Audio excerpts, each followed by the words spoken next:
ಆತ್ಮೀಯ ಶಿವಮೊಗ್ಗ ನಾಗರಿಕ ಬಂಧುಗಳಲ್ಲಿ ಒಂದು ವಿನಂತಿ ಏನಂತ ಹೇಳಿದ್ರೆ, ಇದೇ 22ನೇ ತಾರೀಕು ಮಾರ್ಚ್ 22ರಂದು ನಮ್ಮ ಭರವಸೆಯ ನಾಯಕ ಮತ್ತು ಶಿವಮೊಗ್ಗದಲ್ಲಿ ಎಲ್ಲರನ್ನೂ ಸಮಾನ ಮನಸ್ಕರಾಗಿ ನೋಡ್ತಾ ಬೆಳೀತಾ ಇರೋಂಥ ಯುವಕ ಹಾಗೂ ನಮ್ಮ ಕೆ ಸಿ ಈಶ್ವರಪ್ಪನವರ ಸುಪುತ್ರರಾದ ಕೆ ಇ ಕಾಂತೇಶ್ರವರ ಹುಟ್ಟುಹಬ್ಬವನ್ನು ಆಚರಣೆ ಮಾಡ್ತಾ ಇದ್ದೀವಿ ಬಂಧುಗಳೇ.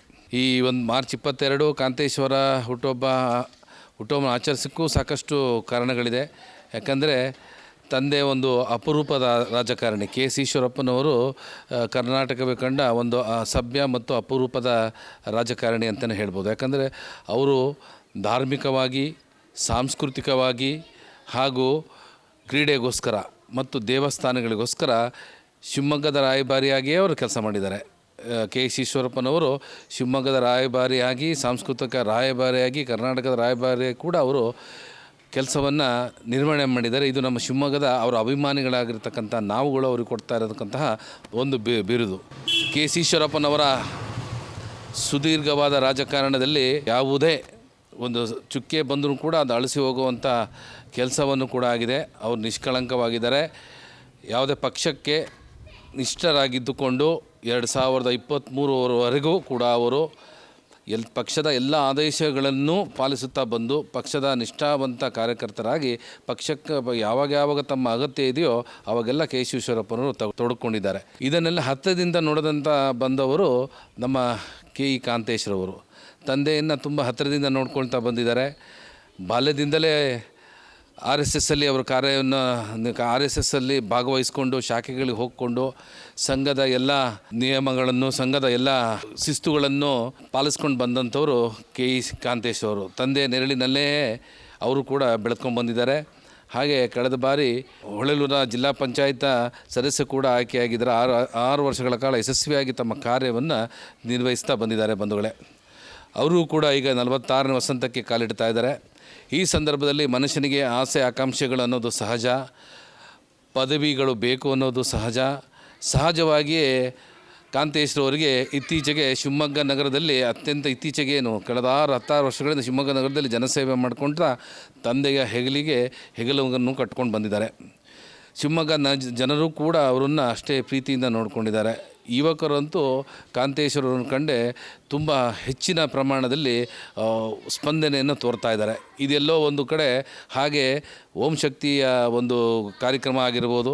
ವರ್ಷಕ್ಕೆ 100 ಬಸ್ಗಳಷ್ಟು ಜನ ಅಂತ ಹೇಳಿದ್ರೆ ಅದರಲ್ಲಿ ಮಾತೆಯರು ಹೋಗ್ತಾರೆ, ಶಕ್ತಿ ಹೋಗುತ್ತೆ. ಬರೀ ಬಸ್ಗಳಲ್ಲಿ ಮಾತೆಯರಂತಲ್ಲ, ಓಂ ಶಕ್ತಿ, ದೈವಿ ಶಕ್ತಿ ಇರುವಂತಹ ಎಲ್ಲ ನಮ್ಮ ಶಿವಮೊಗ್ಗದ ಮಾತೆಯರು ಭಾಗವಹಿಸ್ತಾರೆ. 5,000ದಷ್ಟು ಜನ ಸುಮಾರು 12 ವರ್ಷಗಳಿಂದ ಪ್ರತಿ ವರ್ಷವೂ ಪ್ರವಾಸವನ್ನು ಮಾಡಿಕೊಂಡು ದೇವರುಗಳನ್ನು ನೋಡಿದ ಸಾಕಷ್ಟು ತಮಿಳುನಾಡಿನ ಧಾರ್ಮಿಕ ಸ್ಥಳಗಳನ್ನು, ದೇವಸ್ಥಾನಗಳನ್ನು ನೋಡಿಕೊಂಡು ಬಂದಿರ್ತಾರೆ ಬಂಧುಗಳೇ. ಹಾಗೆಯೇ ಶ್ರೀಗಂಧ ಎಂಬ ಟ್ರಸ್ಟನ್ನು ಕೂಡ ಅವರು 18 ವರ್ಷಗಳಿಂದ ನಡೆಸ್ಕೊಳ್ತಾ ಬಂದಿದ್ದಾರೆ. ಅದಕ್ಕೆ ಗೌರವ ಸಂಚಾಲಕರಾಗಿ ಕೂಡ ಕಾರ್ಯವನ್ನು ನಿರ್ವಹಿಸ್ತಾ ಬಂದಿದ್ದಾರೆ. ಹಾಗೆಯೇ ಗೋವರ್ಧನ ಟ್ರಸ್ಟ್ ಅಂತೂ ಕೂಡ ಒಂದು ಮಾಡಿದ್ದಾರೆ.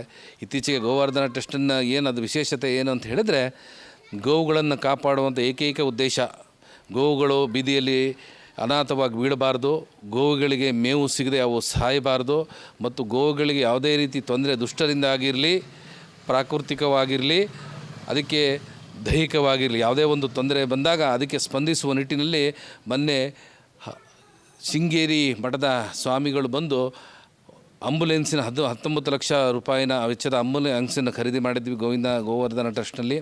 ಅದನ್ನು ಕೂಡ ಶೃಂಗೇರಿ ಮಠದ ಸ್ವಾಮಿಗಳು ಬಂದು, ಕಿರಿಯ ಸ್ವಾಮಿಗಳು ಬಂದು ಅದನ್ನು ಉದ್ಘಾಟನೆ ಮಾಡಿದ್ದಾರೆ ಬಂಧುಗಳೇ.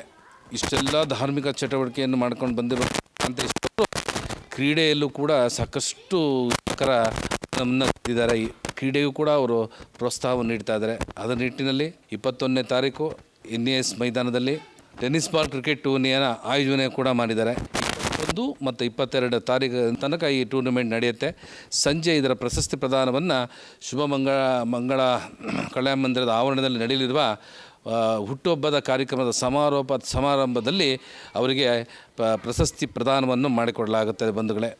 22ನೇ ತಾರೀಕು ಕಾಂತೇಶ್ ಅವ್ರ ಹುಟ್ಟುಹಬ್ಬ ಇರೋದರಿಂದ ಅವತ್ತಿನ ದಿವಸ ಬೆಳಗ್ಗೆ ಶಿವಾಲಯದಲ್ಲಿ ಗೋವರ್ಧನ ಸಂಸ್ಥೆಯಿಂದ, ಗೋವರ್ಧನ ವತಿಯಿಂದ ಮತ್ತು ರಾಷ್ಟ್ರಭಕ್ತರ ಬಳಗದಿಂದ ಶಿವಮೊಗ್ಗದಲ್ಲಿ ಅತಿ ಹೆಚ್ಚು ಜನಪ್ರಿಯತೆ ಪಡೆದಿರುವ ಮತ್ತು ಅತಿ ಹೆಚ್ಚು ಜನಪರ ಕೆಲಸವನ್ನು ಮಾಡುತ್ತಿರುವ ಬಳಗ ಅಂತ ಹೇಳಿದ್ರೆ ಅದು ರಾಷ್ಟ್ರಭಕ್ತ ಬಳಗ. ರಾಷ್ಟ್ರಭಕ್ತರ ಬಳಗ ಏನಾಗ್ಬಿಟ್ಟಿದೆ, ಪ್ರತಿ ಮನೆಯ ಬಳಗ ಆದಂಗೆ ಆಗ್ಬಿಟ್ಟಿದ್ದೀವಿ. ಇಡೀ ಶಿವಮೊಗ್ಗದ ಜನರೆಲ್ಲ ಹೆಚ್ಚಿನ ಸ್ಪಂದನೆಯನ್ನು ರಾಷ್ಟ್ರಭಕ್ತದ ಬಳಗದೊಂದಿಗೆ ತೋರಿಸ್ತಾ ಇದ್ದಾರೆ.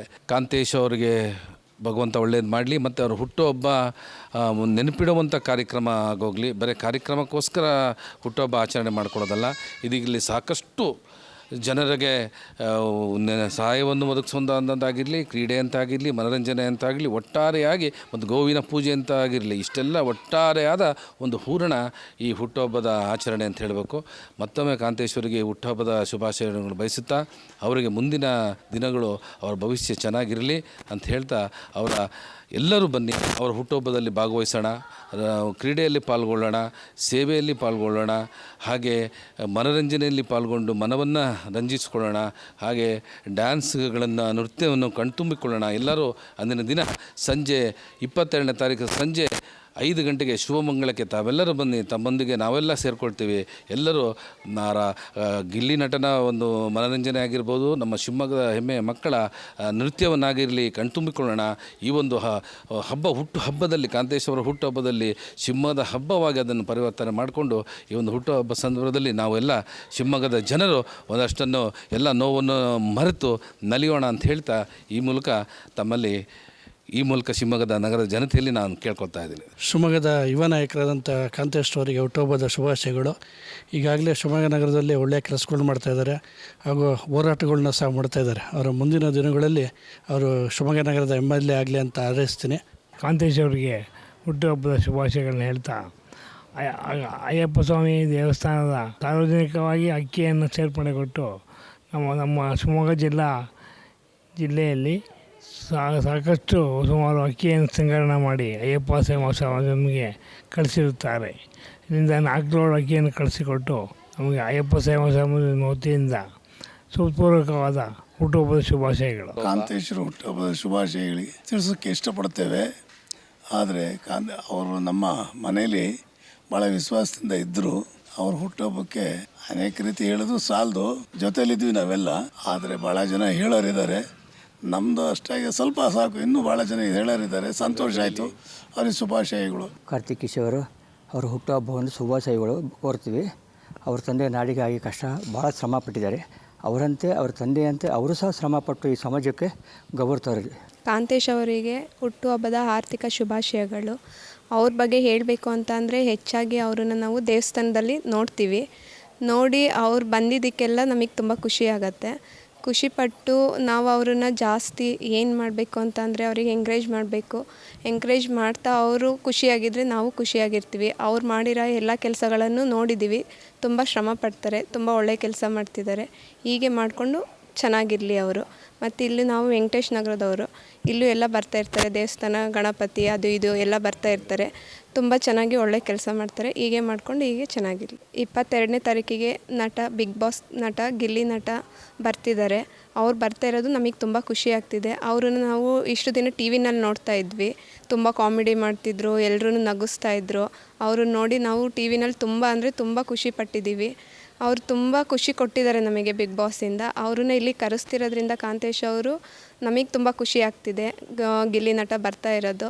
ಹಾಗಾಗಿ ಅವರನ್ನು ನಾವು ಡೈರೆಕ್ಟಾಗಿ ನೋಡ್ಬೋದು. ಇನ್ನೂ ಖುಷಿ ಆಗ್ತಿದೆ ಕರೆಸ್ತಾ ಇರೋದು.